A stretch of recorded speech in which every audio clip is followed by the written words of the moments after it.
Welcome to Soul Conversations with Sandra, the podcast. This is a special edition. It's a collaboration with Casey Ross. She is a Instagram. Hi, Casey. How are you? Hold on. She is Instagram's Queen Casey Starseed, and this is Coffee, Tea, and Us. We normally do this at least 1 or 2 Saturdays a month, and today we're going to do it on a Friday evening. So I'm going to wave at her, and then, of course, I'm going to ask her in. Let's see. How do we do this?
And invite her. See if that works.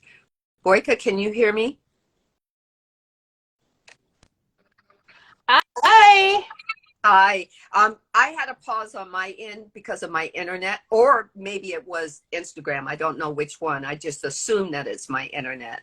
You know. Can you hear me? I hear you. It says live video pause though. It does. Yeah. Interesting. Oh, Interesting. and I opened my door when I went outside because I'm out in the car because the kids are sleeping, and my Uh-huh. nephew spent the night is spending the night. So TJ's in my bed, and 2 mosquitoes just got in my car. Oh, really? Oh, it says, Boyka, can you hear me now? Because the last thing you said is that you can't hear me. Does it still say live video pause? On my screen it does, but I hear you, so I'm not sure why it Okay, says I that. see you. I wonder if I need to start this again. I don't know. Do you want Um, coming in again and see if it says that? okay. go ahead and go out.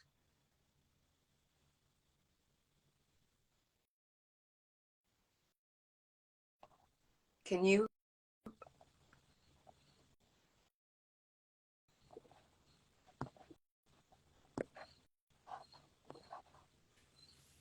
Okay, I accept it. Did it? Is it better now? Yeah, it doesn't say it anymore. Okay. So You now might. I gotta just, Yeah. pardon? I said you might have just. I might have accepted you in when whatever pause was happening It was was, happening. Who knows? yeah, probably. Not a. Yeah. So, So, everybody, this is Casey Ross. This is Soul Conversations with Sandra, the podcast. We are doing this on Friday. We normally do this on Saturdays. It's called Coffee, Tea, and Us. And we just talk about being single moms. We talk about being single women. We talk about being spiritual women. We talk about our growth. We just have fun. And, sort of kind of raw and unfiltered us. So if you do have any for all those who did come in, if you have any personal questions, this podcast gets added to my podcast on Spotify and iTunes. So it will be viewed by more people than just Instagram. All right. So just to know, to let you know that, please don't ask anything personal on there, and we answer you. I'm not going to hold back. I'm going to do what I normally do with my podcast. All right. I'm trying what I'm doing right now, because you know how in the car you have the thing to put your phone on. It broke, so I'm trying. I have an elastic right now, trying to like hook it up to You have a what? A rubber band trying to hook it up and hook it around. I know. That's okay. We can still do that. Right. Sorry, it's a little shaky right now. I'll get this under control in a second. Yeah, no problem. Hi, Case, Kelsey. Hi, Catalina. Hi, Kelsey. Hi, Catalina. Hi, Oster County Lifestyle. I like to know your name so eventually I can remember your name. Eve, hi Eve, welcome. Voice me now. Okay, it's just, okay, give me 1 sec. It's okay. I get to see all of your car now. The roof. My messy car. I haven't cleaned Yeah. it since we went camping. Oh, was that fun? Oh, it was a blast. It was so much fun. It was so needed. Every time I'm with them, I have a good time. So it's like, so one of the girls is one of my best friends from when we were 20. And then like, so I'm just part of the family. Yeah. So it's nice. Like it's all her family. And then I go there and I feel like everyone includes me and the kids, like we're family. So it's always good. Always. Always good. Yeah. I love that. You've got what? You've got a backlight. Is that a backlight and a front light? But it looks like disco lights, Especially with me moving it around so much. I'm so sorry, but as soon as I get it on, it's gonna work. Oh Yeah. no, it went crooked. I got this. You got it. It's been done before. You can do it, right? I Yeah. dropped it. Yeah. That's part of the single woman thing, right? That we figure it out, right? Like we just do it. It's like you told me. I'm going to tell you guys.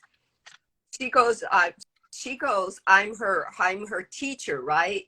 And I have to say, the teacher has now become the student has now become the teacher, because in this move that I'm doing, I think at least twice you've had to, in our DMs, you have said, just breathe, Oh, I've been there with the moving too. Yeah. And you taught me to breathe. Right. So the student has said, Sandra, just remember, you know how to breathe, and, and the spiritual lessons, I think for me, just getting past those moments where I have to get past that ego, so it's kind of one of those And one of those moments. it's funny too, because when you say get past the ego, it's like, even though you have so much knowledge. Did you see that? The elastic went flying. Um, even though you have so much knowledge and so much knowing, it's still, the ego can get its way in there, right? Right. And like, even though you know to be aware, sometimes like even you need a little bit of a reminder, right? Like, in that, it's, Even well, you know, and I say I, even you because like, to me you're like a guru. I you know what the thing is, I like to remind people I'm a guru in training. I'm being trained by Source all the time. And I have so many, not so many. I think Source says once Source thinks I've, achieved a certain amount of learning process in the gifts that I have to how to implement them.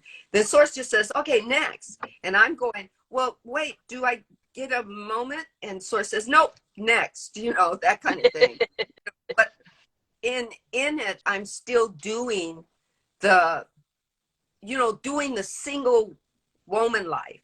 And what I mean by that is once upon a time, it used to be anytime you needed to move, you had to have a couple of men there to move it, to kind of give the muscle to it. And when we started this move, I went, there's no men around to do the muscle. So what do I do? My brain, and here goes that ego saying, well, you've got to, okay, my oldest son is up north, and my other son, they just got off of, laying the baby to rest, and then jumping back into taking care of their kids. And my son is, also being the shoulder for his wife, who is, come on, just be realistic. Just because you laid your baby to rest, everything doesn't go back to normal, right? Yeah. So it's like, so it's kind of like, for me, it's okay. I know I'm not going to ask them to do that. I know my son would like shuffle but no. So I had to go, well, you know what? I've got that. I've got a super strength within me. It's called Source. So, okay, Source, how are we going to do this? Right? All I know is I'm asking, and you're telling me it's going to happen. So show me how. That's it. So it's like, oh, okay, just kind of figuring it out. And then I talked to one of my friends this morning, and she said, you were supposed to tell me when you were going to do this move, because I want to help you. So tell me let me know what you need to do, right? And this is Source saying, see, you're muted. Are you muted? Did you hit the mute button? Is that Yeah. better? Oh, okay. Okay, let me see if I can set this up. Okay, do I look, you can see me in it, because my face is all covered by the word. But if there, I got it. I take the words off, we don't see the people coming in, Yeah, no, the words are good. I couldn't see myself, but now I see myself. What See, I think what I was thinking about that is, I know for me at one point, even when people offered help, I would say no, even if I needed it. Now, like, I hope with you with that, like how you said that Source saying there's people all around, it's like, okay, I don't even have to ask. They're reminding you that they want to help you, right? And that you accept that help. right. But I'm like you, before I wouldn't ask. Yeah, me neither. I would, even when they offered, I wouldn't, because I think for me it's well, not even, I think, I know it's a trauma response, right? Plus, I realized that the best example that I can say is when I found out I had cancer, and TJ was just a baby. Like, she was like, I don't know, like 6 weeks old. She was so little, right? And people wanted to come. like they wanted to come to my house, like, and stay with me for a bit. And I was just like, no, no, no, I'll be okay. I'll be okay. And then when I analyzed that, I think the reason I said no, even though I really wanted people to be there, is because throughout my life, I've been let down so many times. Like in the past, I'm not holding that now, but I'm just explaining how Yeah. my mind was working and how I can analyze it now. And because I was let down so many times, I was afraid to say, yes, come, because then I would have really got like counted on that, like visit and that help and that support. And if something went wrong, I would have been let down. So that feeling of let down overweighed that okay, just saying yes, because I worried so much about being, that it just not happening. And then I remember that feeling as a kid, or when other people would let me down, that it would hurt so bad. So it's easier to just do it yourself and just be that strong person for yourself, instead of letting people help you. But now I'm not like that. Now I'm like, nope, I'm open. You want to come help, come help. No, right? Uh, it was you know what? We have so much in common. We must have at some point, welcome, Peter. We must have at some point been, been in different stories in other dimensions or other lifetimes. Together, for sure, for sure. For sure, because when I was, it's been so long. I can't even put it how old I was when this. I believe my kids were in their in their teens. No, yeah, well, in their late teens. They were driving at this point, so maybe their late teens, early 20s. And I had to start taking radiation treatments. And I didn't, there was very few people that I told about that. Ooh, that's What? nice. You know what I did? I just scrolled and then this popped up. I didn't even touch it. Right. Right when you. Yeah, How do it's like, right. It's tonight is the night we're playing with we're playing with our toys and everything. Right. So when, I didn't tell a lot of people when I found out I needed to go through this process. And the reason I didn't, there was two reasons, actually three. Well, the first reason was that I didn't want anybody, you know, sitting down and putting me in that, oh, woe is me mood. I really didn't want that mood. Me too. I Yeah. yeah, I'm this single woman. I'm raising my kids. My kids, they're, becoming young adults. It's not that, yeah, I'm going to say a little bit of it was fear, but I know that when more people come and stand up and go, oh, let me help you, let me get you here, what do you need, and then constantly point out that I'm going through this process, it makes me aware of being finite, right?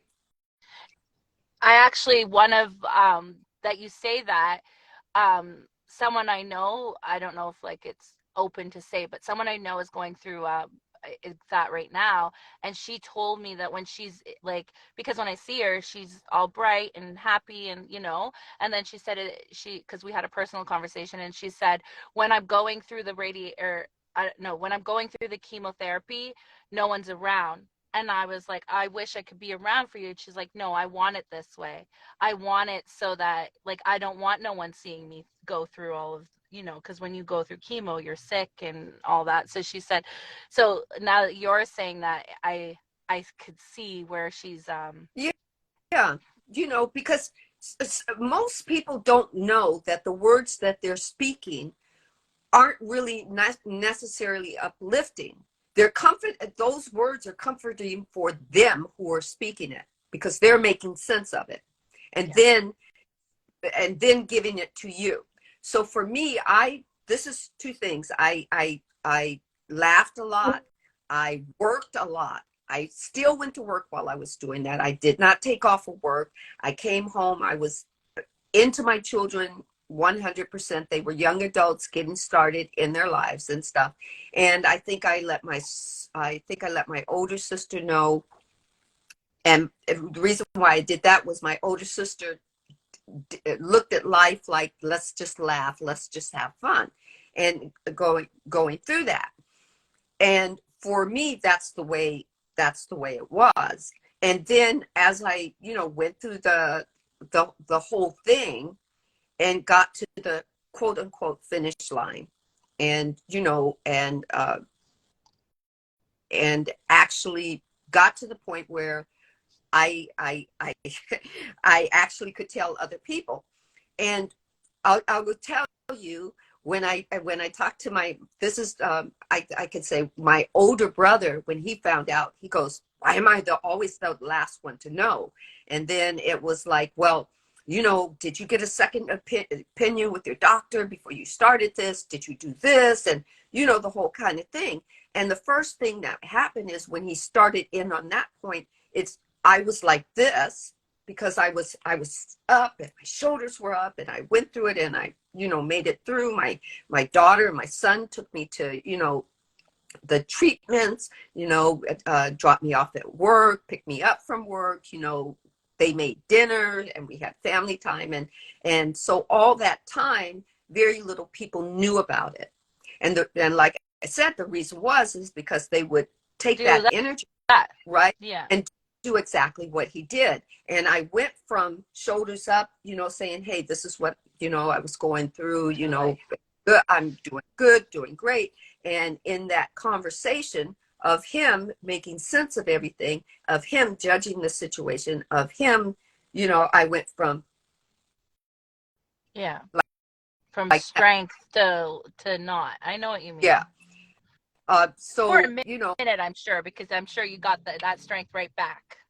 Yeah, kind of the moment, that I kind of, I think that was the very first time that I really, as a little sister, big brother kind of thing. Just 1 second, Sandra. Sorry. Uh-huh.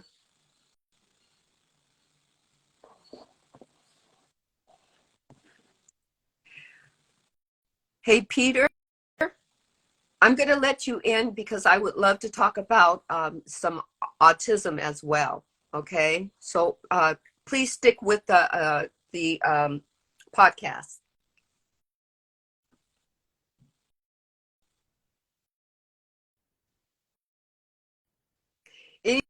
Anyway, but so are you all right? This child is he's tested me so bad, Sandra. No, that's your ego is testing you about what he just presented to you. So how are you going to? No. He's. We're not going to go into this right now. I'll tell you later, but I'm gonna. Okay, you got to breathe, right? Yeah. Okay. Right. I'm aware. I am aware. Yes, you're aware that in the situation you are going to move, or you're going to allow the situation to move until you move to an allowing moment that allows the answer to meet the problem, right? Yes. Okay. And then we'll talk in a private. Yes. Yeah. But yeah, so I think that was also, that moment there was also a dynamic for me as a single mom, really, as a little sister with a big brother, because see, that was still the category and label that we were in. That's why he could like dump on Make you me, yeah. and I do this. But then when he finished, I and actually I'm thinking about it now, I had the last word. And I actually said, this is why I didn't tell you. This is why I went through what I went through, and I thrived. I didn't just survive something. I actually thrived through it, enjoyed myself, my kids. I went through my birthday, I think my birthday was in that kind of thing. I had a birthday party. I laughed. I have pictures of, and you could kind of see me. Some days I was, there was days where I was up, and there were days where I was going to go. I'm not saying that the process didn't make my body tired. My my body was tired. I had to rest up, you know. The rest was they didn't do it on Saturdays and Sundays. It was, you know, for like 6 to 8 weeks. It was every, you know, 5 days a week. And then I would have Saturdays I would like come down and rest, and Sunday I would be feeling really good, and it was back to it, right? But it was what I had to do, right? And so I kind of took back some of my power. But see, back then, I didn't know what I know now. Yeah. You know what I mean? Yep.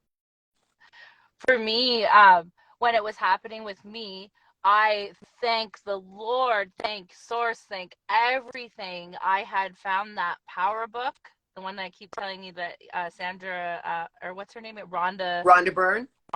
Okay, so that, yeah. Me too. So I had found that power book right before, not The Secret, because I had known about The Secret, but I never read the book. Okay, so I had already known about her as an author, and then I found that power book, and I had read that when Dear Justice's dad had broken up with me. Okay, so we had a relationship before I got pregnant, and he had out of nowhere had that book. So that book just kept me in my high vibe. Okay, so I had that high vibe. I was like, you know, power of love, everything, everything, everything. So throughout my pregnancy, even though I was alone and everything like that, I was still on that vibe. I was like, if there was something would come, I didn't even know I was doing this, but I would like feel it, and then I would go for it, right? Like, you know, and I wasn't dwelling on anything. I had to stay positive. So when I found out that it was actually cancer, I had a brand new baby, plus my two kids that were 11 and 9 years old, and it was just me and them. Like, I did tell people, and I got support that way, but I was so focused on being positive and not thinking about it, and understanding that if I thought about it, it wasn't going to change anything, right? So I had no fear until I walked in that room, like the operation room, and it wasn't even fear, it was just loneliness at that moment. I think you and me were already talking about this. Were we not supposed to go in lonely to the, yeah.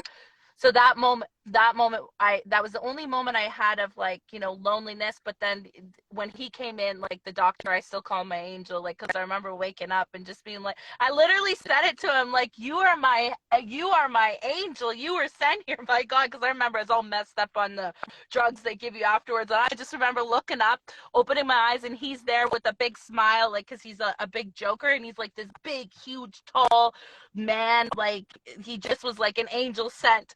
But when people were offering to come, I felt that too. Like, not, there was the thing, I didn't want to say yes and then be let down, and then I didn't want anybody else's energy around me. And part of the let down part was I was afraid if I got let down that it would change my mood and I would go like in a depression or something like that. Right. That was like my, like, so I was focused on just being high vibe. And before I read that book, I didn't know, like, I've always been that person to be positive and everything like that. That's always been me, but I didn't understand vibrations. I didn't understand the power of words. Like, I knew that I didn't feel good if I swore at somebody and stuff like that. That's always just been naturally in me. My body feels a way when I swear at people or get angry, right? So I was already aware of that, but not knowing I was aware of that, right?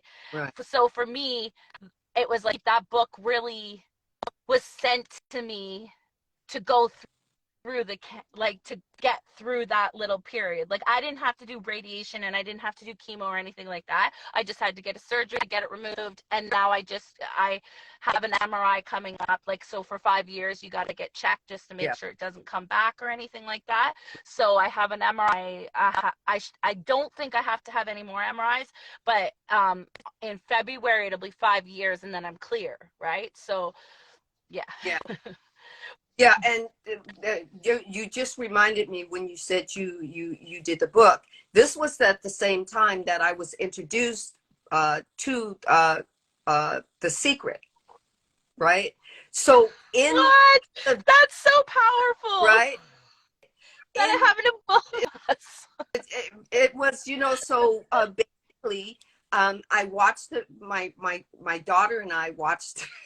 I'm going to tell you so that everybody can have a laugh with this, and then I'm going to ask you. May I invite Peter Scott in Of so that we course. can talk a little bit about autism?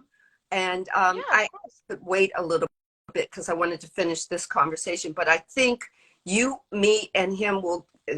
I'm getting from source that we need to talk a little bit about autism, people being on the spectrum, and just the fact that you're also your studies take you in to helping people. Okay, and I think it's all Yeah, high. Um, connected. Yeah, for sure.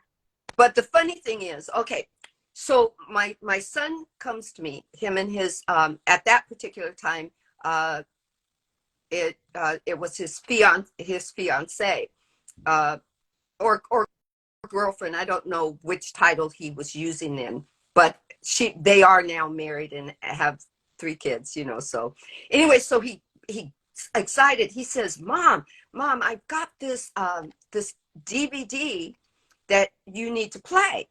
And remember what you told me, Mom? You're always saying, call those things that be not as though they already are, right? And that's Oh, what, like your mom said. like, my mom said. And I said, yeah, I remember that. He says, you got to watch this, Mom. You got to watch this. It's kind of like, he says, it's going viral.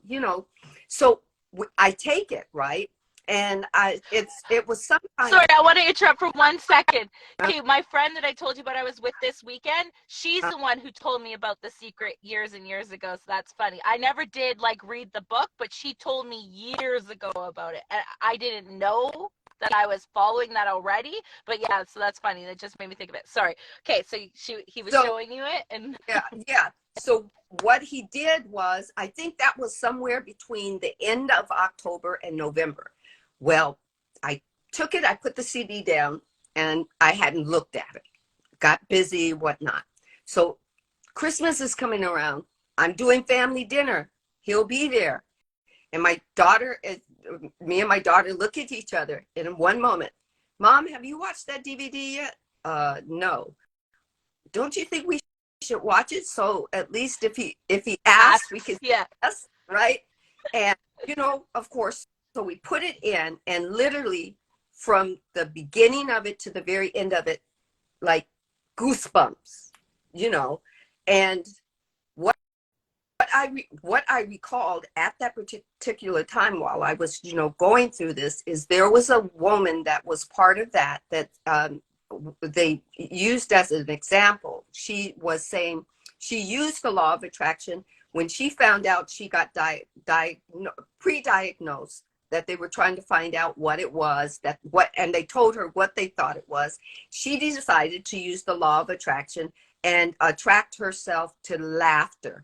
So her and her father would laugh, would find movies and TV shows, and it was continuous vibration of laughter. So when she finally went back and they did another scan, and I think it was while she might have been doing radiation treatments, they found out that it was just totally gone, right?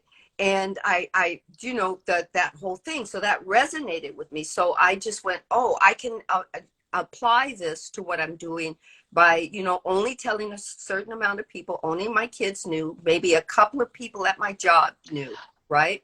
Because uh they were supporters of me. They would kind of tell me, go take a 20-minute, I I only had like 15-minute breaks.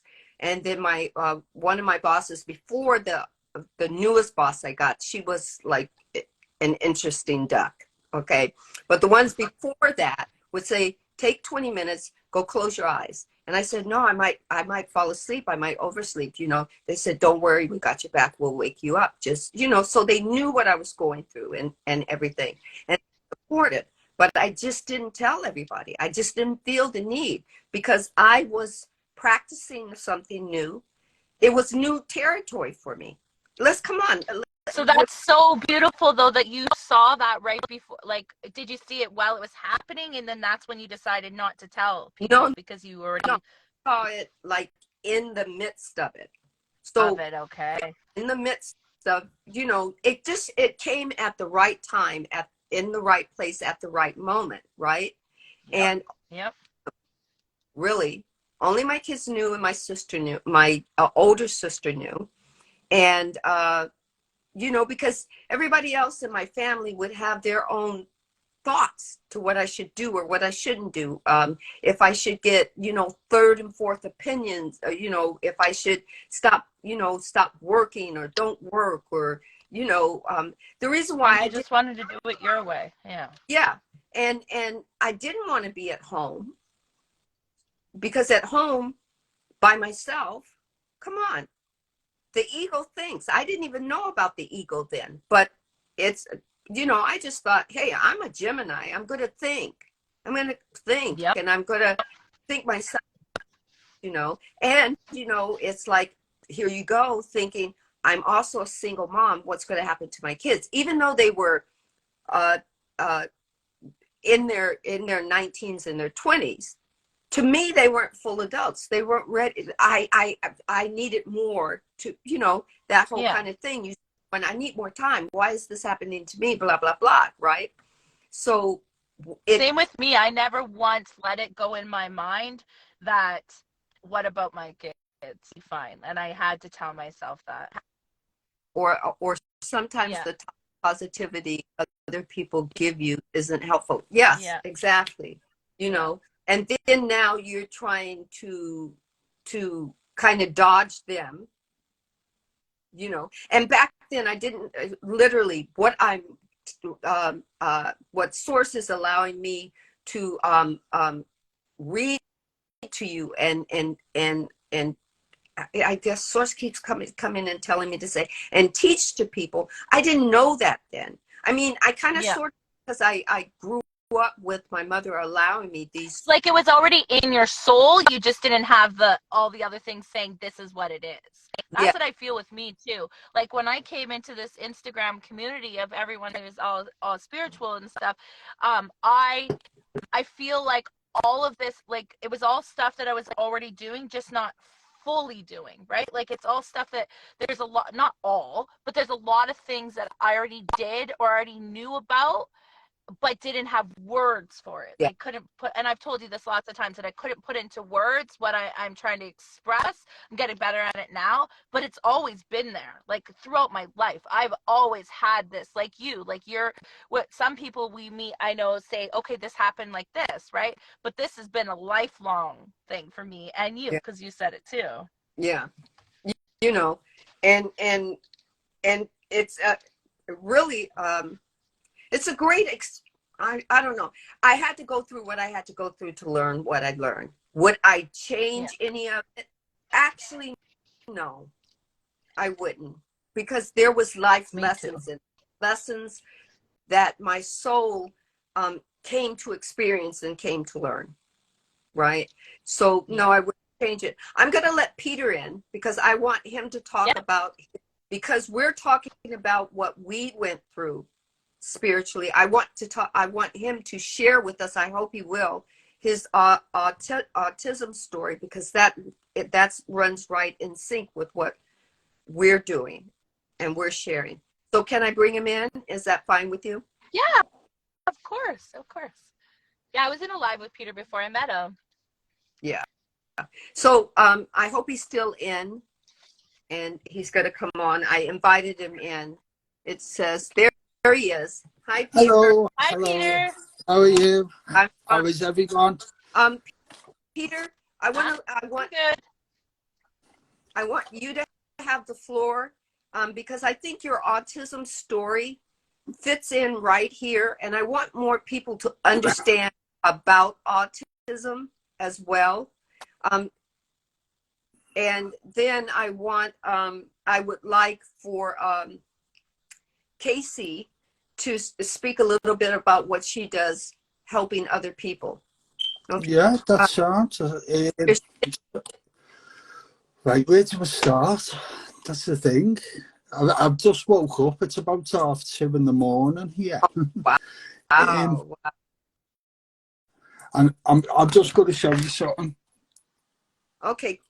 Casey left, but So, I am. Because she might have went back inside to in Yeah. her house. I'm not. She'll come So back. I'm working on. I've just woke up. It's 2:30 in the morning, and I'm working on a big drawing. So, do you want me to wait till she comes back in? No, you can go ahead, and I'll invite her back in as you. Could you start with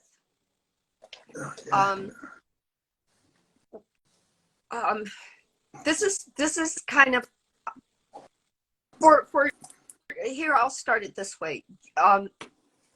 When we're diagnosed with certain things, and we're at, okay, I'll just put it this way: we're at the mercy of the doctor and what they say.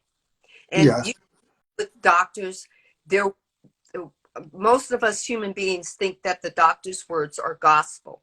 And that's what our mind, our body, adheres to, right? So when you were diagnosed and off of what you were feeling, tell us how you were feeling prior to when you got diagnosed and told about the autism. Ooh. And how you reacted to it. That's very interesting. Well, I'm 42 now.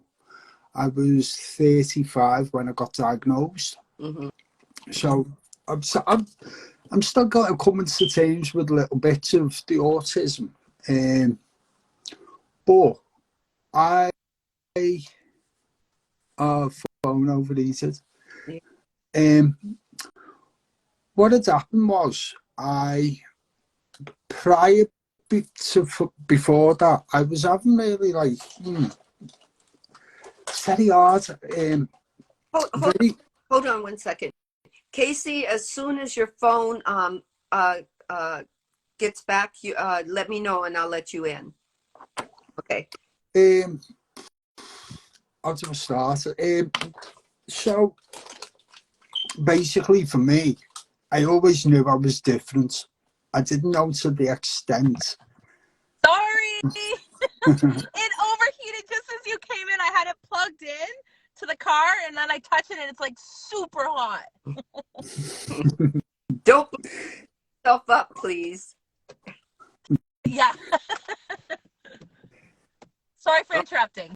I'm here to listen. No, it's all right. So for me, I diagnosed. So I got diagnosed with autism when I was 35, so pretty late. So, for me, I always knew I was different from an early age because I didn't like mixing with people the way I'd any normal person would mix with people. I loved my own company. And I always knew, why is that? Why do I like my own? And then I was going through all these different emotions and I didn't know what they were. I went through depression. Really, I went through depression. And I actually remember the night that all this come about. I had a really bad mental health episode and I wanted to, this is how this all started, to be honest. And I wanted to end my life. And it got to the point where over the years, the feelings and the thoughts and the way I was were starting to get very high. And so I was like, why do I feel this? Why is this happening? Why is this? I don't know. I don't understand it. And I was scared. And I wanted to throw myself in the river. So it was, I wanted to end my life straight away because it was, and then when I looked at my phone and I saw my picture of my nephew and I went, you know what? I want to see him grow up. I want to see him have his first girlfriend. I went, I need to do something about this. So got me, so I went back to, I didn't end up doing it. I went back to my flat and I was thinking, why is this happening all the time? And I went, right, I've got to go to the doctors. So I went to the doctors and I was explaining what had happened, and I was explaining like how I was feeling and that. And then they went, yeah, why don't you try a low dosage of antidepressants? So I went, And in my head I went, no. So I took the prescription. So I thought, you know what, I might. And then I'm sitting in the flat, I'm sitting in my flat, and I thought, no, I won't take them. No, I won't get them. I went, this is an emotion I want to feel.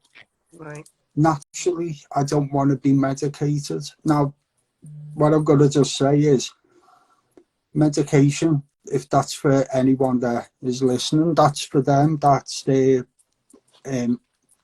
prerogative, but I choose not to. So then I went to the doctor. I was back and forward to the doctors then, and she kept seeing me for a couple of weeks, and she went, have you took the antidepressants? So I went, I hadn't took anything, so I just said yeah, just to get it off my back. But then I went on the NHS website, that's our health service. And for some reason in my head, I thought these have symptoms of bipolar, because I was looking at it and I was going, oh, that looks like it's bipolar. And I was like, this is not what I'm thinking it is. This is not depression. This is something a bit more okay. So this is a bit more deeper than what it is. So the following day, I was at an appointment at my doctor's, and I went, look, this is not what depression. So they went to me, what do you think it is? So I went, it's bipolar. And she went, no, it's not. I went, yeah, it is. It's bipolar. I think it's bipolar, what I'm having, the thoughts. So about 15 minutes arguing with the doctor, and then in the end she went, right, do you want to get assessed? And I looked at her and I went, yeah. So I can see where this links into what you were saying. So I'd spoken to, after that so I was like, okay. I went away and went, oh shit, what does that mean? What have I done? What have I done? I was like, fucking hell, I've done something now, but I've opened a can of worms. So I was like that. So I phoned my mum and went, look, mum, I've done something here. She went, what? I went, I phoned the doctors and they're going to put me in for an assessment. And went, what for? I went, I don't know. I haven't got a clue. So then, we were waiting for over 2 years to get the initial sort of contact. Wait, and then, it took 2 years for them to tell you? Well, yeah. Wow. Well, it took, all in all, it took over 5 years, because there's a big waiting list in Britain for it, because people are starting to become more aware of autism and what autism is. Right. But this is the first meeting. So you have a meeting with the psychologist before they actually say what it is. So they were asking me all these questions, and I was like, oh, God. They were asking me like, but there was one question that stuck in my mind near the end. They were asking like, what your family, no, that's the second one. So they were asking like, what would you do if you saw this? What would you? But they asked, this one question always sticks in my head. They said, yeah, Peter, is a scenario. And she goes, so I've got my dad sitting there, I've got a therapist in front of me, and I've got someone else sitting there as well watching me. So they were asking all these questions, so it was, my brain was like really just going. And I mean, she goes, right, I'm going to ask you this. So we went, what? She went, what would you do if there were two people outside a car and there was a baby in the car seat, but the car seat hadn't been strapped in? And I just went, I'd fucking go over and smack the fucking both of them, not thinking of what I was. And then, but prior to that, they asked all these questions. So that one, for some reason, sticks in my mind. And they went, he's autistic. That's how they found out. So I'm sitting there and I'm going, okay, what the hell is autism? Because at the time I was still processing stuff that had happened in the day. So then that was the first one. The second assessment, where they go into deeper things like what I was like as a child. They asked the parents that. So they had my dad come with me. So they were asking all these questions. And what's he like with interaction? What's he like around? What was he like when he was younger? What was he like when he was older, younger? How did he interact with people? And it was like really in depth. So I was sitting back watching all this, and I was like, okay, this is really, really interesting now. So then that took over 3 years waiting, and that. So that was, so all in all, it was over 5 years. So And this, in the over 5 years, you, like with Casey and I, we were very particular about telling people what we were going through. Was it the same way? Were you selective about who knew that you were going through this process? do you want me to be honest? No, I didn't care, because I was like, well, now I found out what's going on, what's happening, and I'm like, yeah. So, can't hear you. Sorry, I muted it because I was moving all around. But like for you, I'm sure, because I know we talked about this the other time we were on live, but when you had said, oh, see, I just lost my train of thought. See, I'm really bad at that. Like I'll start talking and then it goes. Okay, I'll come back to it because it was about what you had said last time to me. Sorry. Hi. Okay. I'm very open about it. So that's what I was going to say. Maybe that, like, from what I remember you saying, that probably helped you because then you got answers, right? Like you were like, okay, this is going on. Yeah. But in that 5-year period, though, before you found out it was autism, like, were you, I think that's what you meant, right, Sandra? Like, before he found out, did you talk to people about what you were going through or your answer, like what you're waiting for? I found it very hard at first to talk about how I feel, and it's not because I'm a man. It's we take that out of the okay. Because you know me, Peter. I was going to ask that. Did you feel it because you were a man? But no, it was because I was bullied at school, so it was very hard for me to be open about certain things. So I always have, like, I still do it now, to be honest. When I meet people first, I'm very off with them. Mm-hmm. But that's me and my boundaries and barrier that I put up before I tell them intimate things about myself. Okay. Because I think this is like very intimate sometimes. Yeah. But I feel that going on I call it a journey, because it's a journey. When you find out about the issues that you have, everything's a journey. So everyone goes to me, it's a disability. And I go, no, it's not, And they look at me and go, what do you mean? I go, it's an ability. A gift, right? I think it's an ability, because we see things differently to other people, and it's more like, but then that waiting process, I choose not to before I got the diagnosis, I chose not to tell a few people who were trusted. I told my mum, and my mum told me when we were younger, when I was younger, they were trying to get me statemented. That's what she said. Like, when I was like, when I Trying was, to get you what? I missed what you said. my mum said she tried to get me statemented. They were trying to get the diagnosis process Oh, when okay, I was okay. younger.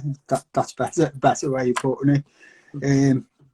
And all the doctor said to me mum was I was highly intelligent. So I think this was, people think, oh, you're diagnosed. Yeah. And back then they wouldn't have had like the same kind of like when you were a kid, right? They wouldn't have, they just said you're highly intelligent. They wouldn't have had the knowledge about autism back then. Yeah. And plus, it still happens. Hmm.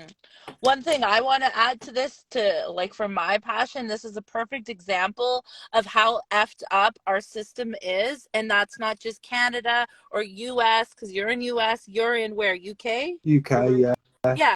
So like all three countries, and yet here you are waiting 5 years for a diagnosis. Yeah. I told you guys this last time. Here I am still for trauma therapy. It's been, I left Ajax in 2021, and it was in the summer. So it's going to be, I guess it's 2 years. So I should be getting that call soon, because she said it would be about 2 years, but to get therapy, you know? So like anything to do with mental health, it's like there's no support, there's not enough there. Exactly. Yeah, so this is just another perfect example to And I think, show.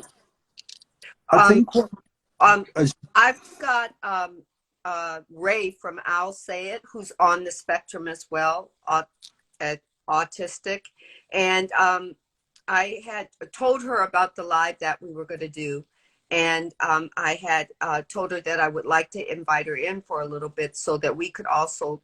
I was hoping Peter would see this.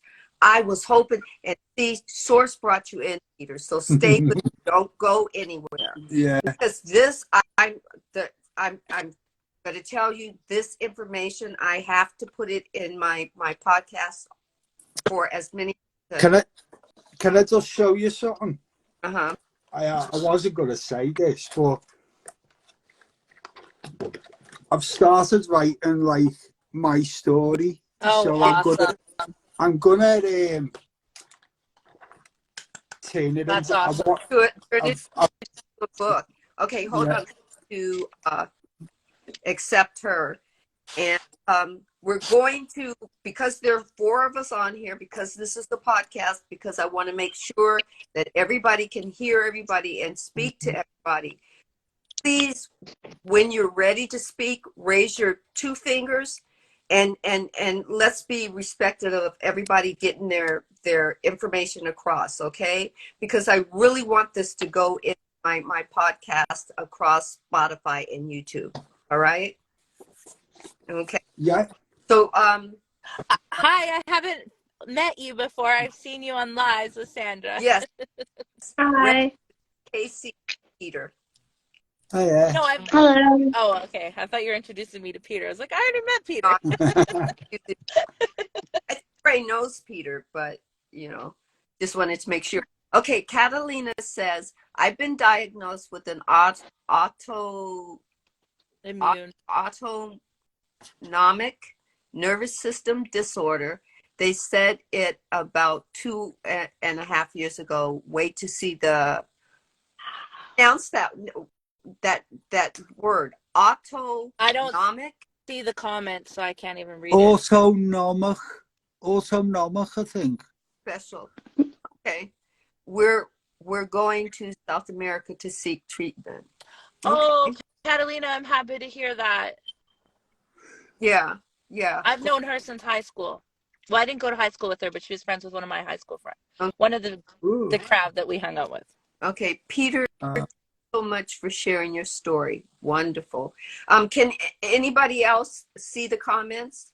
Because then that means if you can't see the comments, I'll try to keep up with them. All right. So what were you asking? No, Peter was talking about. Okay, so after the 5 years, you finally get diagnosed, and Yeah. that's like about 40. You were about 42 ish. No, I was 35 when I got diagnosed. 35. I'm sorry Yeah, about so I was about 34 when all this happened. So it was very interesting though, because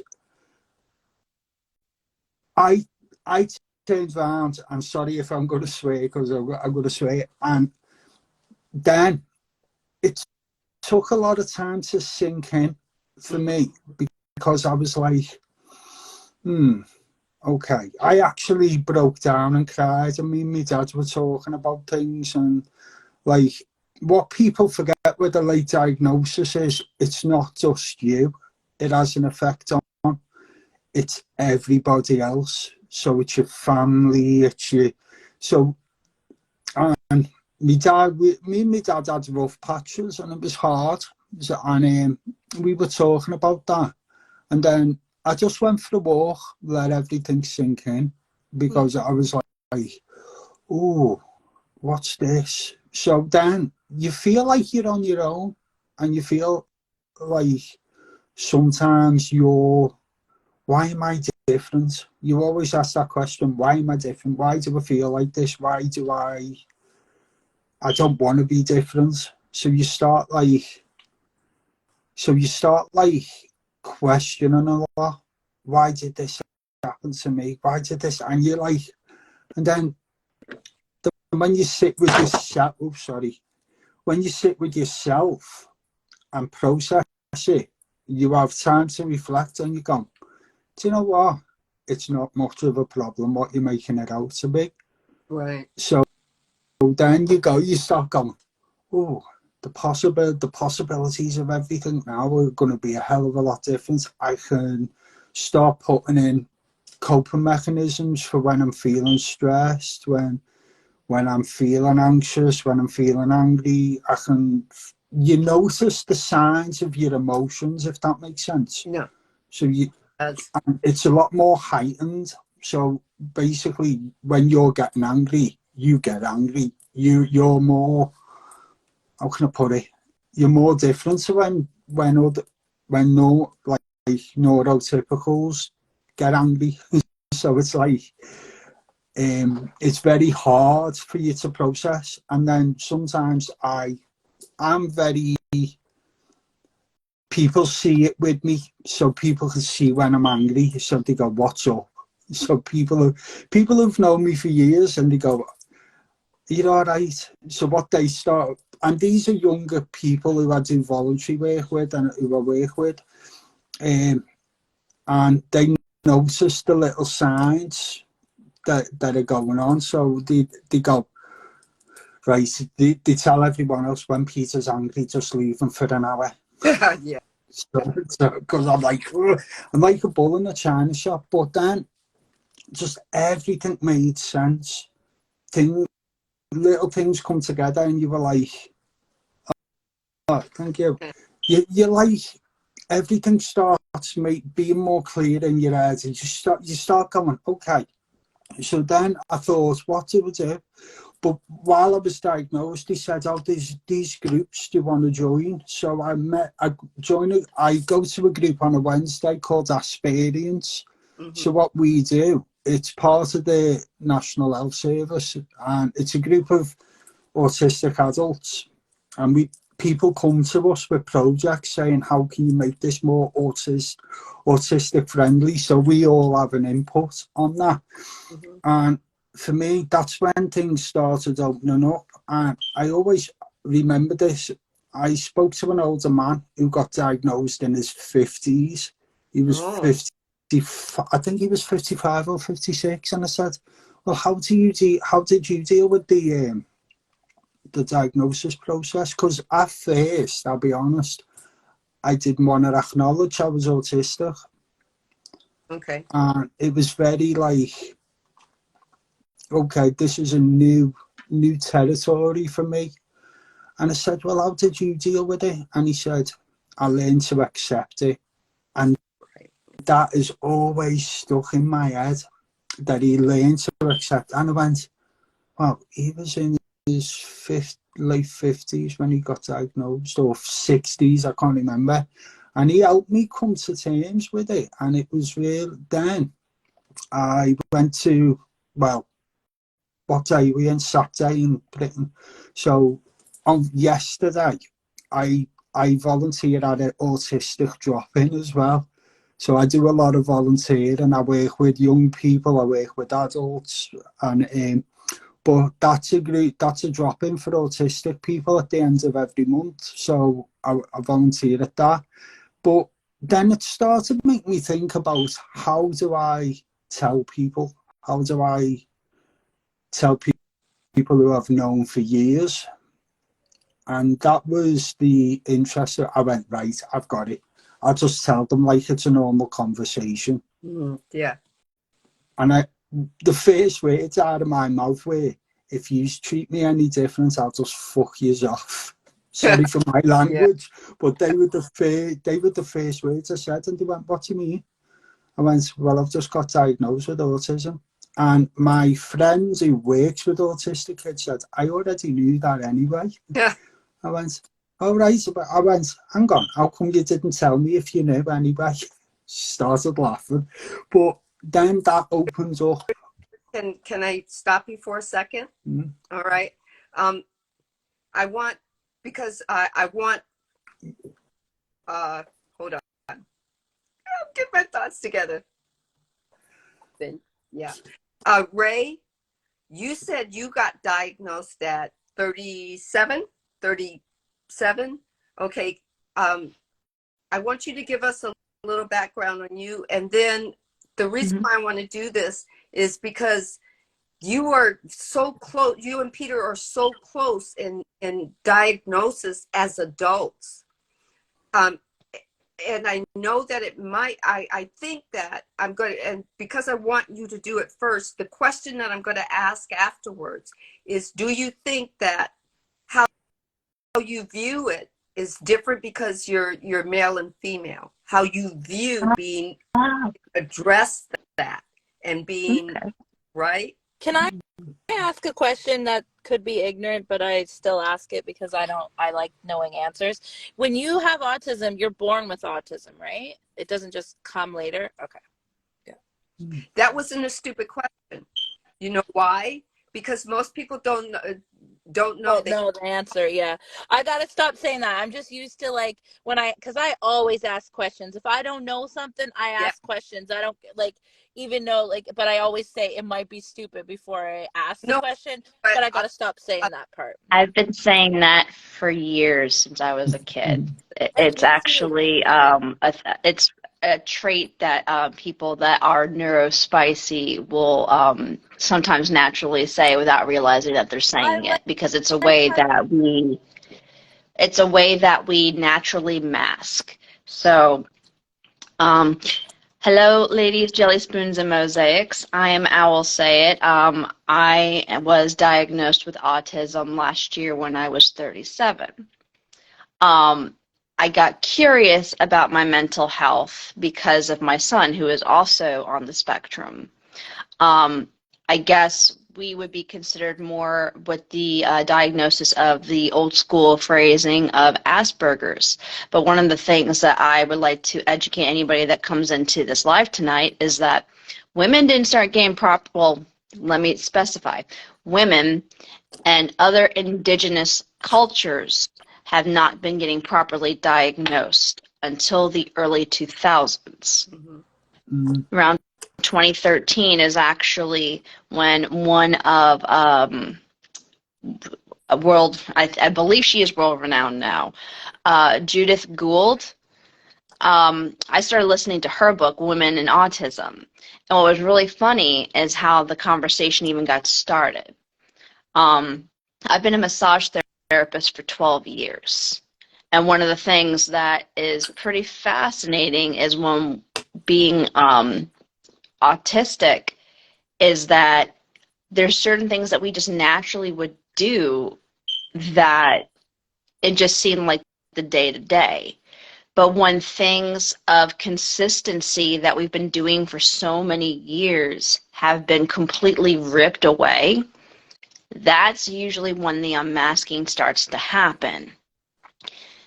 And as I say this, one of my coworkers was actually ASD, which is also the term that is used for autism spectrum disorder. That's the abbreviation.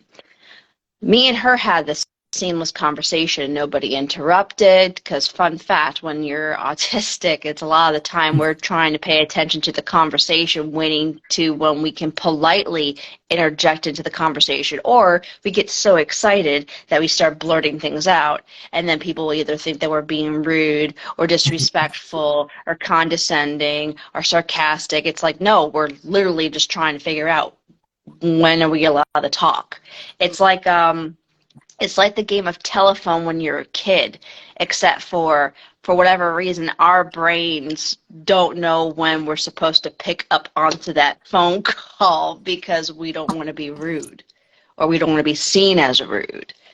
So me and my coworker were having this conversation that was so seamless, similar to my one childhood friend that I've known since I was 3 years old.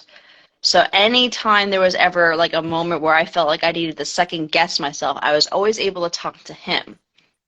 And it was never a bother for either of us. But also when it comes to people on the spectrum, we, especially when it comes to being a woman on the spectrum, throughout our life, because of the fact that we're women, there are certain things that were not ladylike or not appropriate. So more likely a girl on the spectrum, like for me, I grew up with boys mostly.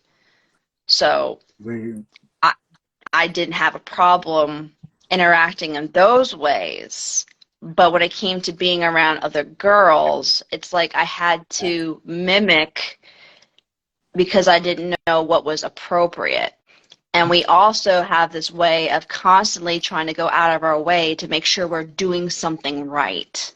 And if we're not, we're going to interject on things because we know that something is not true or something is not correct. So even if somebody says, like, get it for example, oh, you always do this all the time. No, I don't actually. No, but you did it the other day. That was the other day.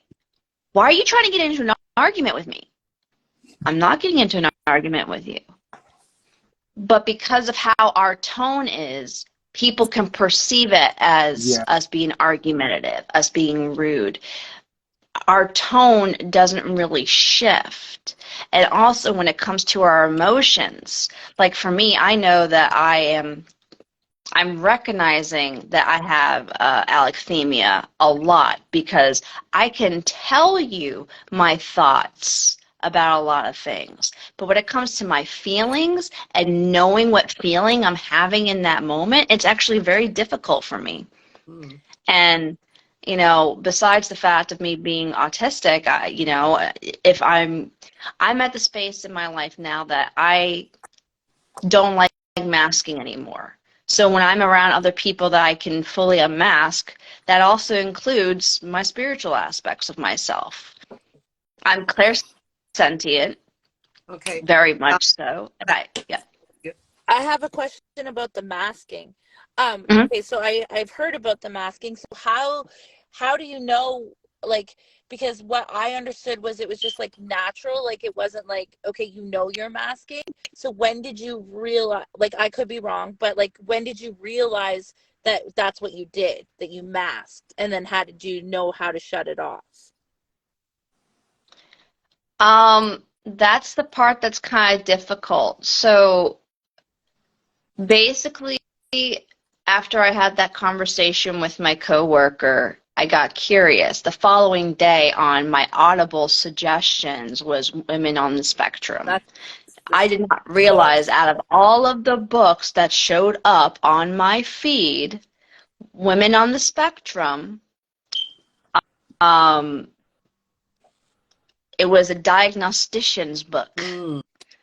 So I still haven't even finished it because of the way that she talks. But the part that was fascinating about Judith Gould is that she was an expert on autism for like 20 years. And then she got finally diagnosed herself without knowing until she was 42. Okay.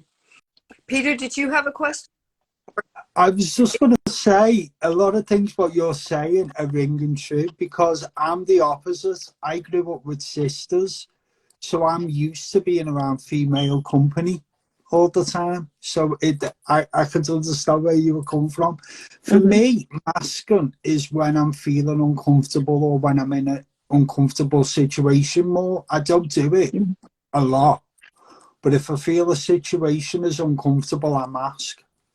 And it's like, I think it's like the autistic's defense mechanism, But do as you I feel know, like what it is. like, do you Sometimes know it's, that you're sorry? Do you know though? Do you say, okay, I'm uncomfortable and I'm masking, or is it like a reflection later and be like, no, oh, I was uncomfortable, so I it's masked? the It's way I something that's behave. just natural for us to Yeah. do because Okay, when yeah, we that's don't what I feel thought. comfortable, Okay. it's like when you're in a conversation and you don't know how to navigate the rest of it. So maybe you may not understand a part of the conversation. So like for me, even if I don't understand certain words, I can understand context clues. And I can ask questions, and then I can start coming to the terms of what they're talking about. Could you share what behaviors you do when you mask? Yeah. Both share. Could you both give a little Sure. bit of what you do? And yeah. And okay. I think that was Um, for me, when I get uncomfortable, I get quiet. I observe more. I'm usually fidgeting to some degree, or I'm shifting around. Um, I it's kind of interesting because sometimes we don't necessarily know when we always mask until like later on. It's kind of like when you're waiting for like a show to buffer. It's like when it comes to dealing with our emotions in most cases, it's like we can process our emotion after it's happened, not during. Yeah. So, like for me, if I know that I'm starting to get uncomfortable, I'll either leave a room, um, or I'll kind of separate myself from the situation.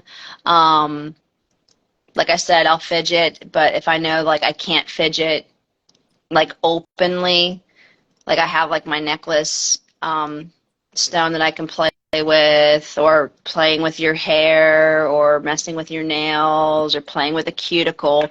There's a lot of things that we naturally do that we don't realize is a form of stimming. Yeah. And stimming is a way that we self-regulate our emotions. Now, a lot of us, when we were growing up, if we were like really fidgety, especially if it came to girls, old school, you can get your hands popped or sit up straight. You're not acting like a lady. Do this, don't do this, do this, don't do that. And it's interesting that a lot of people don't recognize those things. So I encourage my children to STEM. There's a good possibility my older son might also be on the spectrum, but I think he's more on the ADHD than autism. But that little boy has been running around on his tippy toes as long as I can remember. okay. Matt, Gravity Matt says, I end up mirroring everything.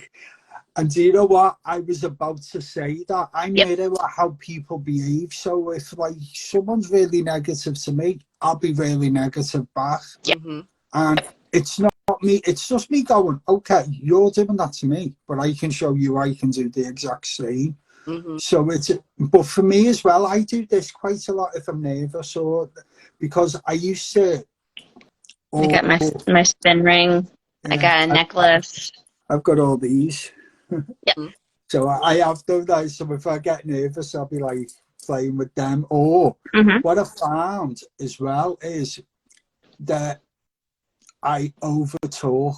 I talk a lot when I'm nervous. So people could be talking about a certain subject, Or like, because I've grew up with girls, sometimes certain conversations make me like go, oh, why are you telling me that? Why should, and I'll go, okay, like, but I mirror a lot. And I, what Matt's saying is actually quite interesting, because I don't know when I get burnt out. Oh, you don't. So Ooh. that is the So problem. So that's the problem for me. But then, as like we're talking about masking, it's when I'm relaxed, that's when I know. And I've started noticing now when I'm getting agitated or angry, or I'm just getting overworked, that I need a break. So I'll put in place now, I'll go, right, okay, I just need to have a break. So I'll tell people if I'm doing my voluntary work, because I do a lot of things during the week. So I have my creative side, which my page is more creative stuff. But as well, that's another thing. That's another one of my outlays, being creative. So all the energy that I have, I put our into special stuff. interests Yeah. recharge us. Right. And that's the thing with autism. Like, everyone, they say everyone's different, but I think some autistics can share similar traits as well. Okay, what's BP? Bipolar Yeah. disorder, but No, that's it's interesting that Matt said borderline that. personality disorder. Oh, is it? Doesn't necessarily mean that they are borderline. A lot of people also get misdiagnosed with borderline, and they may actually be on the spectrum. Oh, okay. Casey, I've got a question for you. You said that you're waiting to be diagnosed for. No, not diagnosed. Trauma therapy. Oh, okay. So you're waiting to get trauma therapy. Is that for? Okay, I know that you've been through some things in your childhood, right? That's what you're waiting for. Is there? It's the trauma. Does that? I knew. See, I had the question. So, Hold on. okay. You might. Oh, Hold on a I second. might know. So the reason, like for me, I think what happened, um, when, okay, so you know how I said when I found out about the cancer and I was on, like, read that book and I was on like that, like, my high of love and frequency and stuff. Well, what happened is I went through the dark night, okay, in my soul journey. And then that's when I started realizing that my childhood trauma was affecting me without knowing it was affecting me, like my DNA, my reactions, and things like that. So when I was doing all the therapy, because I had free therapy through school, and like telling her everything, that's when she said that I would benefit from trauma therapy. Trauma therapy. But like, I'll be honest with you guys with everything you're saying. But again, these are where things where I don't like, because I don't know, I don't want to say it, and then I get like, you get where you're just like, oh well, no, or what, like, even when okay, yeah. So my friend told me, like, she was diagnosed on the spectrum as an adult as well, and she tells me I have a lot of qualities that might make me be like. Yeah. So Can I that's why I'm asking the questions I'm asking, because I'm wondering. But I don't know if I'm masked, but you just said I am masking. can I Okay, ask so, Peter. can I ask something on that? This is what happens is, I've got a friend who I've been friends for over 20 years, and he started noticing my behaviours. Now, this was before I got diagnosed, and he goes, "Hey, Peter." And I go, "What, mate?" He goes, "Do you ever think you could be on the spectrum?" And I went, "Nah, behave." But my mate who's autistic picked up on certain things, and they do say, like, people can have certain traits of autism, but, and I'm being careful how I say this, but not be autistic. Yeah. So they can, and also as well, don't be scared of asking questions, because no question is a stupid question. It's get actually not. curious. Well, It's that's actually, when you said that it's since you were a kid, and same with me since I was a kid. But that's where it's like, I feel that was part of my trauma, right? Like I was always silent. So then I was scared to like ask questions, even in university. Like I asked questions, but it took me a long time before I was like, oh, like where I would just ask any question, you know, because I was always worried about being stupid, like coming across stupid, where now I know that I'm not No, stupid, but no, that was but like a big you're very inquisitive, very, which is actually a good thing for an autistic person, because then we don't have to like say, oh, okay, this person's like I done it on my live yesterday where I just booted someone that out. person was on your, I was there. Yeah, Yeah. I just booted them out. I went, right, I'm not having any of that. I just went, right. So, but that was like a bit of masking, because I went on a bit of the defensive, but that was a bit of masking as well. So I was also allowing myself to be protective Yeah. and stuff. So for me now, I don't believe I'm on this. Well, I know I'm not on the spectrum, but I do know that I have qualities of it. And it's basically like, and I have to thank Peter because he brought it up. He booted somebody off yesterday. And I've just been on Instagram, right? And watching people come through the live in the comments and say they will make statements. They will, as you're talking and you're giving the information, and you're giving the information, everybody else is getting it, and there's just one person who is they're in that energy of whatever they're in, and they will repeat themselves over and over and over again. They have no problem writing it over and over and over again.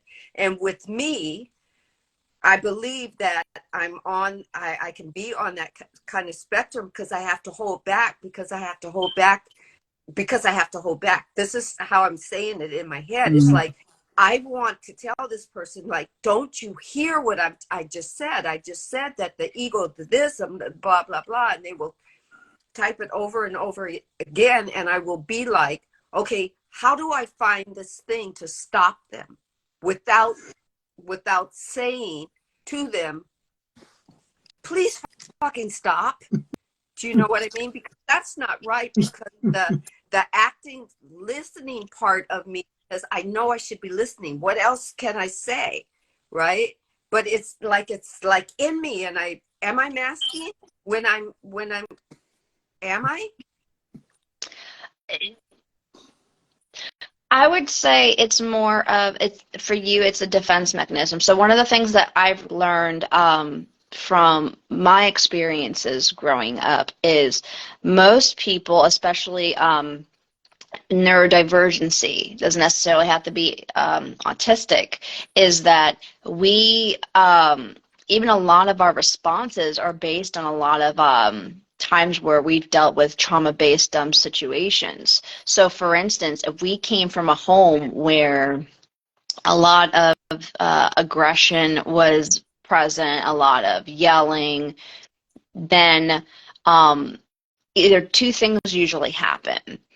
One, we do the complete opposite of everything that we experienced in our childhood, or we naturally will gravitate and connect to those forms of energy without even knowing it. Mm-hmm. So for me, if I'm in public and my clairsentience is going through the walls, quite literally at times, there could be a lot of people that are having a great day, but I will pick up on the person that is having the anxiety, that's having the anger, having the stress, because the one thing that I want to do based on my trauma-based experiences is I want to fix it, because I don't want to feel somebody's uncomfortability, because I know what it feels like to be uncomfortable. And also when it comes to a lot of situations being on the spectrum, for me, at least when I started to realize what was going on, is that I mask in times where most people don't think it's appropriate.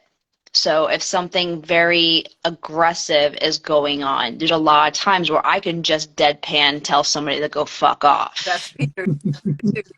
Yeah. Do you know what it is with me is the bullying aspects. And all this lad said, I don't know if it was a joke, is, oh, my dog's autistic. So I just went, right. I saw that So comment. I went, mate, don't say stuff like that. If I'm going, but a couple of days before that, he was pestering me to bring someone on, and I was like, no. I went, this is my life. I'll do whatever I want, but I'm not bringing people on. And but when I sat back, I went, was I nasty or was I? And then I went, no, I fucking wasn't. I'm telling you. So in the end, it got to the point where I booted him off. I went, right, fuck this. But do you think, see, I was thinking about it. I think he was seriously thinking that. Like, I didn't know any background, but I was, as I was reading, I was like, is he really asking this question? See, the thing is, and this is the one positive aspect of getting diagnosed late, is you learn how to use your coping mechanisms. So you learn so people's coping mechanisms as autistics get heightened. So so someone could be saying something as a joke, but then I see it and go, don't like that, right, fuck off. And then I went on, I actually remember what I said. I went, this is my space. I'll speak to whoever I want about autism, and I don't care. I went, you know what, mate, you can fuck off. And then I booted them out the room. I went, right, no. But you're right, it is your space, and you need to feel safe in your space. Exactly. Right. And also, I want to make other people feel safe, even if we're just goofing about as well, because we do tend to do that a lot on my lives. But it's just about having a laugh, having respect for the people that are in the room, even watching it. Right. And I think sometimes people, when you talk about, when I looked at his page, it was like full of all like mad stuff. So I went, yeah, I thought so. So I was like, but I think as autistic people, and I think I'm noticing a lot more, that a lot more autistic people are being very verbal about being autistic, which is actually a good thing. Yeah. But then you have the 1% like him who are, nah. Casey, We're trying to normalize it just as much as anybody can normalize anything else. Yeah, so people know, and then they can understand about it themselves. Yeah. So can I just say something? But I had asked about what I go through sometimes with listening to people, and that's exactly what it is. For me, it's when they're writing their comments, it's me listening to them. It's almost like me listening to them talk, right? And I saw you had raised your hands to that to what I had said. What were you? Do you remember what you were going to say? It just went out of my head 3 times, but it wasn't necessarily about that. It was about things that they were saying that I felt like were resonating with me, like throughout this conversation.